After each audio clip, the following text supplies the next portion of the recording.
안녕하십니까. 세상을 읽어주는 남자 이상훈입니다. 오늘은 HBM 구도에 대해서 말씀드리겠습니다. HBM은 크게 보면 두 개의 큰 수요가 있습니다. 일단 그 AI 칩 시장을 주도하는 엔비디아로 나가는 HBM이 있고, 이 엔비디아의 값비싼 GPU에 질려버린 빅테크들이 만드는 자체 AI 칩으로 나가는 HBM이 있습니다. 이 올해인 2025년의 경우는 총 HBM 수요에서 주문형 반도체, 즉 자체 설계된 AI 칩이 차지하는 비중이 전체 20% 수준이고, 엔비디아로 나가는 HBM 비중은 전체의 45% 정도가 됩니다. 나머지 35%가 AMD, 인텔, 그 스타트업 등의 칩으로 나가는 HBM입니다. 이 HBM의 후발주자인 삼성 입장에서는 빨리 그 엔비디아 컬 테스트 통과가 필요하고, 더 나가서 앞으로 크게 확대될 수밖에 없는 자체 칩 설계 수요에 필요한 HBM을 더 많이 납품해야 한다는 점을 말씀드렸습니다.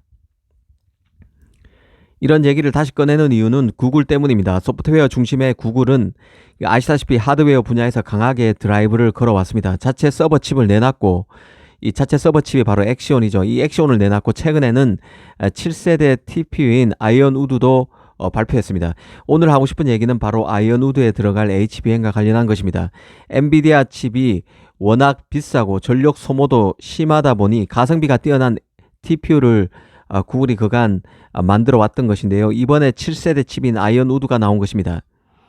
눈에 띄는 점은 이 아이언 우드에는 이전 6세대 TPU인 트릴리움 대비 메모리 용량이 크게 늘어난다는 점에 있습니다. 아이언 우드에는 192GB HBM3E가 들어갑니다. 문제는 6세대 TPU인 트릴리움에는 삼성과 하이닉스의 HBM3E가 탑재돼 왔는데요. 이번 아이언 우드에는 구글이 하이닉스와 마이크론 제품을 쓸 것이라는 얘기가 나오고 있습니다.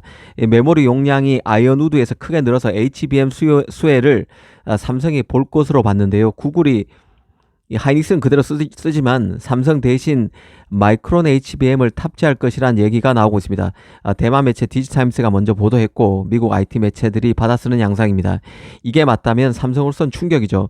이 칩 시장에서는 원래 구글이 HBM 구매를 2배 이상, 전년 대비 2배 이상 늘려서 엔비디아에 이어서 두 번째 HBM 수요처로 떠오를 것이라는 얘기가 나오고 있는 상황인데요. 구글을 고객 리스트에서 삼성이 놓치는 것이기 때문에 삼성으로서는 답답한 노릇입니다. 구글이 마이크론으로 HBM 구매처를 바꾸는 이유도 디지타임스가 소개하고 있는데 떨떠름할 수밖에 없는데요. HBM3E에 대해서 삼성이 엔비디아 컬 테스트를 마무리 못한 반면 마이크론은 해내면서 구글이 삼성보다 마이크론에 대한 선호도가 더 커졌다는 것입니다. 이 오피셜은 아니지만 개연성은 없지 않다는 생각입니다. 사실 AI 시장 초창기만 해도 HBM 수요는 엔비디아만 쳐다봤습니다. 다른 대안이 없었기 때문이죠. 하지만 엔비디아의 값비싼 GPU를 대체할 AI 칩 시장도 커지면서 사정이 달라졌습니다.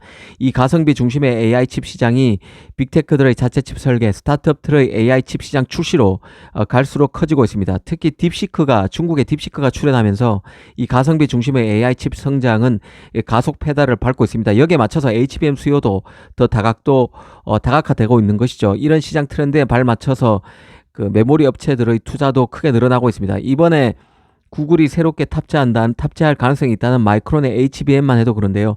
마이크론의 HBM이 상대적으로 점유율이 낮았던 것은 사실 그 기술의 영역이라기보다는 자본의 문제 때문이라는 분석이 많았습니다. 투자 여력에 딸려서 마이크론이 설비 캐파를 크게 늘릴 수 없었기 때문에 상대적으로 구글의 시장 점유율, HBM 시장 점유율로 낮았다는 얘기였는데요. 실제 지난해 2024년 기준 하이닉스의 HBM 점유율은 65%, 삼성은 32%, 마이크론은 고작 3%에 불과했습니다. 그런데 이런 상황도 올 들어서 많이 달라지고 있는데요.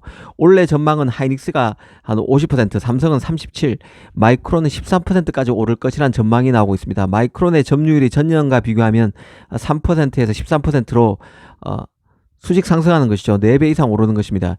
시장에서는 마이크론 선전의 징조가 이미 나타나고 있는 상황인데요. 지난 3월에 엔비디아의 HBM 5세대 제품인 HBM3 12단 제품에 대한 품질 검증이 끝나고 정식 납품을 시작했다는 소식도 나왔습니다.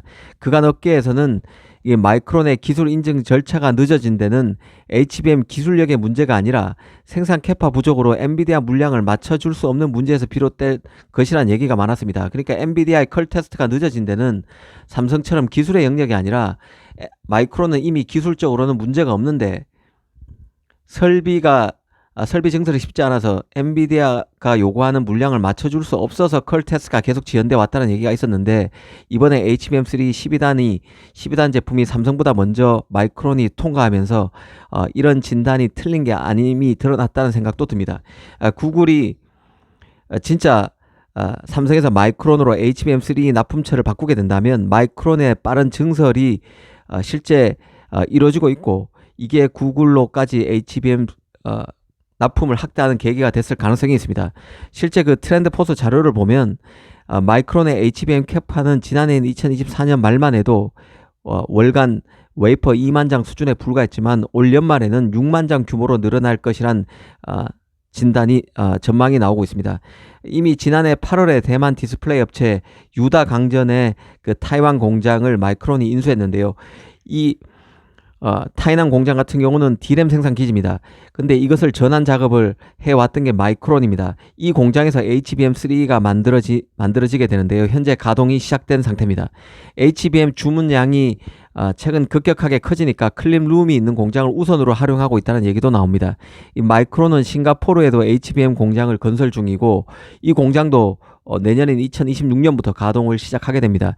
이 싱가포르 공장에서는 그 HBM4가 양산될 계획입니다. 아시다시피 마이크론은 미국 뉴욕과 아이다호에도 반도체 팹을 짓고 있죠. 얼마 전에는 마이크론이 TSMC 전임 CEO인 전임 회장이죠, 류더인을 영입하게 됐는데요. 이것도 예사롭지 않습니다. TSMC와 마이크론의 밀착이 더 강화될 수 있다는 뜻을 의미하기 때문입니다. 이런 것들은 TSMC의 파운드리 경쟁자인 삼성의 HBM 영업에도 좋지 않은 영향을 줄 수 있는 보이지 않은 변수가 될 여지가 있습니다. 구글의 TPU 같은 경우도 지금 다 TSMC에서 만들고 있고, TSMC가 알게 모르게 삼성의 HBM보다 마이크론이 더 낫다는 식의 조언을 해줄 수도 있는 것이죠. 삼성 입장에서 더 갑갑한 것은 미국의 대중 제재로 엔비디아의 중국 판매용 GPU의 수출이 막히면서 삼성의 HBM 영업에도 악영향을 줄 수 있는 점입니다. 엔비디아의 삼성 HBM3 컬테스트 통과가 자꾸 지연되고 있는 데는 엔비디아의 중국 영업이 큰 타격을 받으면서 삼성의 HBM까지 굳이 엔비디아가 수용할 필요가 없는 게 아니냐는 시장의 의구심을 불러일으키게 만들고 있다는 생각입니다. 삼성으로서는 빨리 이런 것들을 실력으로 이런 의구심을 잠재울 필요가 있습니다. 최근 그 메모리와 관련해서 삼성의 경우는 호재가 보이지 않을 정도로 지금 위기인데요. 그나마 삼성이 브로드컴에 HBM3 8단 제품을 납품할 것이라는 얘기가 나오는 정도입니다. 이 브로드컴은 아시다시피 마벨과 함께 빅테크의 칩 설계를 도와주는 기업이죠. 만약 이게 사실로 확인된다면 삼성의 HBM 사업도 조금 활로를 찾을 수 있을 가능성이 있습니다. 어찌됐든 현재 HBM 시장은 성장하는 주문 맞춤형 칩 시장에 맞춰서 경쟁이 가열되고 있는 상황입니다.